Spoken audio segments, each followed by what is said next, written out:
மிகுந்த சிறப்பாற்றலாக இருக்கக்கூடியவள் கடவுள் என்ற போது திருமூலர் என்ன சொல்றாரு? படமாட கோயில் பகவர்கொன்றீவாயேல் நடமாடும் கோயில் நம்பர்க்கு நட்டமே. படமாட கோயில்னா அதாவது பல மாடங்கள் அமைச்ச கோபுரங்கள் இருக்குது, அதை உடைய கோயிலே அந்த கோயிலில் இருக்கக்கூடிய கடவுளுக்குன்னு நினைச்சு நீ என்ன செய்தாலும் சரி அது உனக்கு நஷ்டம்தான். படமாட கோயில் பகவர்கொன்றீவாயேல் நடமாடும் கோயில் நம்பர்க்கு நட்டமே. நடமாடும் கோயில் நம்பர்கொன்றீவாயேல் படமாட கோயில் பகவர்க்கு ஏற்குமே. அந்த மாதிரி நடமாடும் கோயிலாக உள்ள மக்களுக்கு செய்யக்கூடிய நன்மை அதுக்கு உள்ளாக இருக்கக்கூடிய இறைவனே இருக்கிறதுனால அவன் அடையிற மகிழ்ச்சியும் திருப்தியும் எல்லா அதாவது கடவுளுக்கு ஏற்பாக இருக்கும் சொல்றாரு. அதை எழுதிட்டு இன்னொரு இடத்துல அதுக்கு விளக்கமாக இன்னொரு இடத்துல எழுதுறாரு, புண்ணியம் செய்வோர்க்கு பூ உண்டு நீருண்டு அண்ணல் அது கண்டு அருள் புரிவான் சொல்றாரு. இத பக்தி மார்க்கத்தில் உள்ள ஒரு 2 பேர் பெரிய ஆளுங்க அதுக்கு வியாக்கியானம் எழுதியிருக்காங்க கல்கியில ஒரு காலத்துல. என்ன புண்ணியம் செய்யணும்னு சொன்னா பூ இருக்குது, மரத்துல பூத்த பூ இருக்குது, தண்ணி இருக்குது, இந்த தண்ணியை கொட்டி தலையில சுவாமிக்கு அந்த பூவை போட்டு வந்தா அந்த புண்ணியம் நீ செய்த பாவமெல்லாம் விலகிவிடும் சொல்றான்.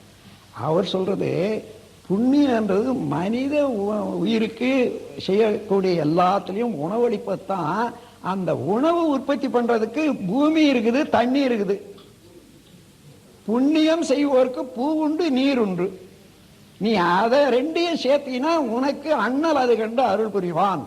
இது எல்லா புண்ணியத்தும் வசதின்னு மேலானதுன்னு சொல்றாரு. சொல்லிட்டு தான் படமாட கோயில் பகவர்க்கு அந்த கவி சொல்றாரு. மக்கள் இப்படி திருப்பி கொள்றாங்க. அவங்களால போய் தப்பு நீங்க சொல்றதுன்னு சொல்ல முடியுமா? அது எந்த பக்கமாயிலும் இடிக்கும்.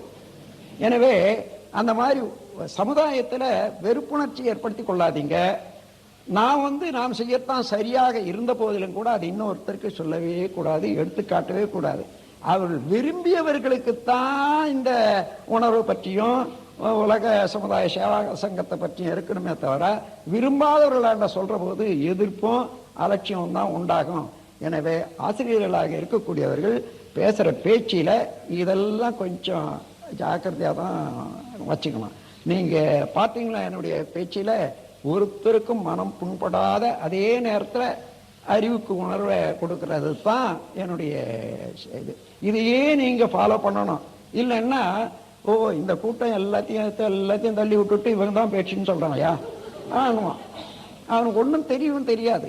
அதனால அதை கொஞ்சம் கொஞ்சமாக தான் நல்லதாக இருந்தாலும் கொஞ்சமாக தான் வளர விடணும் என்று கூறி இந்த உலக சமயத்தின் பெருமையை உங்களுக்கு எடுத்துக்காட்டி இந்த மாதிரியான எல்லாரும் ஒன்று என்று எண்ணி உண்மையான இறைநிலையை கண்டு அற உணர்வையும் பெற்று உலகில் வாழ்வதற்கு உரிய ஒரு சமயம் வேண்டுமா வேண்டாமா?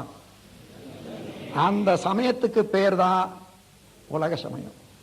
அந்த சமயம் தான் நாம் பின்பற்றி நாம் இப்பொழுது வாழ்ந்து கொண்டிருக்கக்கூடிய சமயம் என்று கூறி இந்த இனி வருங்காலத்தில் ஒரு